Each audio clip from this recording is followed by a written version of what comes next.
రారండో అమ్మమ్మ ఇంటికి. ఈరోజు అమ్మమ్మ మీకు కొబ్బరి పచ్చిశనగపప్పు బంగాళదుంపల కూర చూపిస్తాను. అది హీట్ ఎక్కింది. తాలింపు గింజలు, ఉల్లిపాయలు, పచ్చిమిరపకాయలు, కరివేపాకు, కొత్తిమీర కాడలు వీటిని కొంచెం వేగనిద్దాం. దంచి పెట్టుకున్న అల్లం వెల్లుల్లి పేస్ట్ ఒక అర స్పూను కలుపుదాం. అల్లం వెల్లుల్లి పేస్ట్ వేగినాక నానబెట్టుకున్న శనగపప్పు చెప్ప వేసి కొంచెం కలిపి మూత పెడదాం. టమాటా ముక్కలు వేసి కలుపుదాం. పీల్ తీసి కట్ చేసి పెట్టుకున్న బంగాళదుంప ముక్కలు కలిపేసి మూత పెట్టేసేద్దాం. కూరలోకి సరిపడా ఉప్పు, కారము ఇలా కలిపేద్దాము.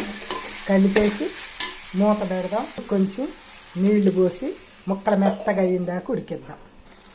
ఇప్పుడు దీనిలో ఒక అర స్పూను గరం మసాలా, కొంచెం కొత్తిమీర వేసి కలిపెడితే కొబ్బరి శనగపప్పు కూర